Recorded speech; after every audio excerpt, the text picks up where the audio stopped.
So finally madam, అలాంటి couples ఎవరైనా ఇలాంటి సెంటర్స్‌కి అప్రోచ్ అయినప్పుడు వాళ్ళు టేక్ కేర్ తీసుకోవాలి? ఏం ఫాలో అవ్వాలి అంటే ఏం చెప్తారు? ఫస్ట్ వెళ్ళినప్పుడు వెళ్ళక ముందే వీళ్ళు చెక్ చేసుకోవాలి ఇంట్లో ఉన్నప్పుడే. మనకిప్పుడు ఇంత డిజిటలైజ్ అయిపోయింది.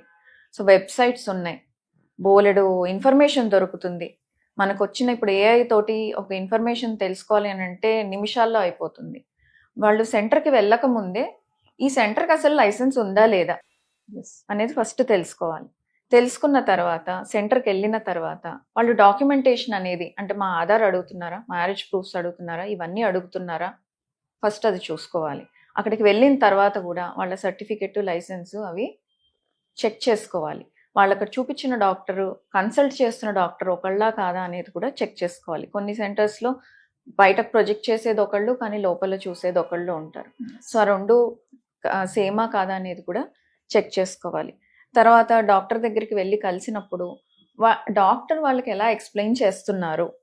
ఓవర్‌గా భయపెడుతున్నారా? లేదా ఓవర్‌గా కాన్ఫిడెన్స్ ఇస్తున్నారా? 2 మంచివి కాదు. అతిగా భయపెట్టడము అంటే తొందరగా ట్రీట్మెంట్స్‌కి పుష్ చేయడానికి భయపెడతారు. లేదు వాళ్ళు మన దగ్గరే ట్రీట్మెంట్ చేయించుకోవాలి అని చెప్పడానికి అన్‌రియలిస్టిక్‌గా చెప్తారు. ఏం కాదు మీకు ఖచ్చితంగా అయిపోతుందని అతిగా చెప్తారు. సో బ్యాలెన్స్డ్‌గా చెప్తున్నారా లేదా? మీకున్న ప్రాబ్లమ్‌కి కరెక్ట్‌గా చెప్తున్నారా లేదా? అవసరమైతే సెకండ్ ఒపీనియన్ తీసుకోండి అనే మాట అంటున్నారా లేదా? సో డాక్టర్‌తో మాట్లాడినప్పుడు మీకు వాళ్ళకి కొంచెం అర్థమైపోతుంది. తర్వాత వాళ్ళు చేయించుకున్న టెస్ట్స్ ఏవైతే ఉన్నాయో, రిపోర్ట్స్ ఏవైతే ఉన్నాయో అవన్నీ వాళ్ళకి చేతికి ఇస్తున్నారా లేదా?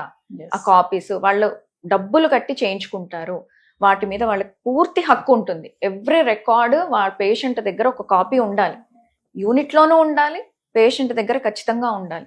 వాళ్ళకి ఏదైనా ఇంకేమన్నా ఎక్స్ట్రా రికార్డ్స్ కావాలి అనంటే వీళ్ళు ఇస్తున్నారా లేదా? మేమివ్వము, మీకు ఇవ్వడం కుదరదు అని అంటే ఖచ్చితంగా యూనిట్‌ని నమ్మకూడదు.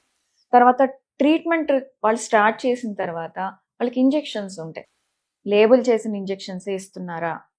పేషెంట్ వెళ్ళి మందులు కొనుక్కొని వేయించుకుంటున్నారా?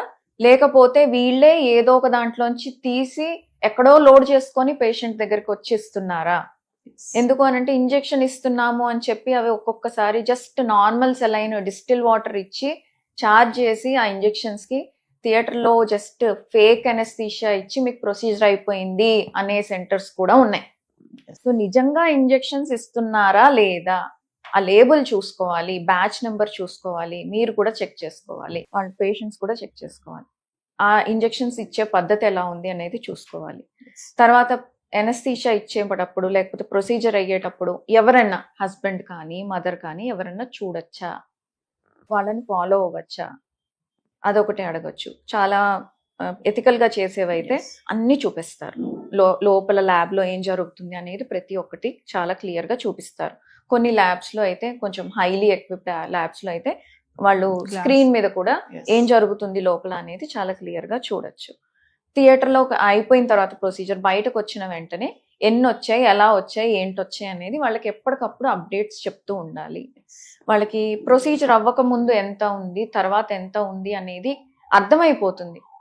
వాళ్ళకి బ్లడ్ రిపోర్ట్స్ ఇవి కొరిలేట్ చేసుకుంటే తెలిసిపోతుంది. తర్వాత ప్రొసీజర్ అయిన తర్వాత డిశ్చార్జ్ సమ్మరీ అంటారు. సో వాళ్ళకి ఆ రోజు ఏం జరిగింది అనేది మొత్తం సమ్మరీలో వచ్చేస్తుంది. అది ఇస్తున్నారా లేదా? ఒక ఎంబ్రియో ఫామ్ అయిన తర్వాత ఆ ఎంబ్రియో డీటెయిల్స్ అన్నీ ఎన్నొచ్చాయి, ఏ గ్రేడ్లో ఉన్నాయి, ఆ డీటెయిల్స్ ఇస్తున్నారా లేదా? ఇవన్నీ చాలా ఇంపార్టెంట్. ఇవన్నీ ట్రాన్స్పరెంట్గా మెయింటైన్ చేస్తున్నారు అని అనుకున్నప్పుడే ఆ యూనిట్కి వెళ్ళాలి. తర్వాత కొంతమంది కొన్ని యూనిట్స్లో ఎలా చేస్తారంటే బీటా హెచ్సిజీ అని ప్రెగ్నెన్సీ టెస్ట్ ఉంటుంది. ఎంబ్రియో ట్రాన్స్ఫర్ చేసిన 14 రోజులకి ఆ టెస్ట్ చేసి ప్రెగ్నెంటా కాదా, ట్రీట్మెంట్ సక్సెస్ అయిందా లేదా అనేది చెక్ చేస్తారు. ఆ బీటా హెచ్సిజీ టెస్ట్కి ముందు ఒక 1-2 డేస్ ముందర ఒక ఇంజెక్షన్ ఇస్తారు, హెచ్సిజీ ఇంజెక్షన్ అని. ఆ ఇంజెక్షన్ ఇచ్చిన నెక్స్ట్ డే బ్లడ్ టెస్ట్ చేయించుకోమంటారు. ఆ ఇంజెక్షన్ ఎఫెక్ట్ వల్ల బ్లడ్ టెస్ట్లో ప్రెగ్నెన్సీ ఉంది అని ఫాల్స్ రిపోర్ట్ వస్తుంది, కానీ యాక్చువల్గా వాళ్ళకి ప్రెగ్నెన్సీ ఉండదు. ఆ ఇంజెక్షన్ వల్ల ఉంది అన్నట్టు వస్తుంది. మళ్ళీ 1 వీక్ తర్వాత టెస్ట్ చేస్తే అది నెగిటివ్ అయిపోతుంది. సో మళ్ళీ పిలిచి ఏదో మీకు పాజిటివ్ వచ్చింది, కానీ మీరు ఏదో జాగ్రత్త తీసుకోకపోవడం వల్ల నెగిటివ్ అయిపోయింది, మీదే మిస్టేక్ అని పేషెంట్ని బ్లేమ్ చేస్తారు. సో ఇలాంటివి ఏమన్నా ఉన్నాయా లేదా అనేది గమనించుకుంటూ ఉండాలి. మీకు ఏదైనా ఒక ఇంజెక్షన్ రాస్తే ఒక డౌట్ లాగా అడగాలి, ఈ ఇంజెక్షన్ ఎందుకు, 14 డేస్ అయిపోయిన తర్వాత ఇప్పుడు టెస్ట్ చేసే ముందర ఎందుకు అనేది క్వశ్చన్ చేయడం నేర్చుకోవాలి పేషెంట్స్. ఓకే, బ్లైండ్ గా చేయించుకుంటూ వెళ్ళిపోకుండా ప్రతి దగ్గర క్వశ్చన్ చేస్తూ జాగ్రత్త పడుతూ రెగ్యులేషన్స్ ప్రకారం జరుగుతుందా లేదా అనేది గమనించుకుంటూ అవసరమైతే ఇంకెవరినైనా ఒపీనియన్ తీసుకుంటూ డిజిటల్ వాటిల్లో చెక్ చేసుకుంటూ ఉంటే ఇలాంటివి అయ్యే అవకాశాలు తక్కువ. Thank you ma'am.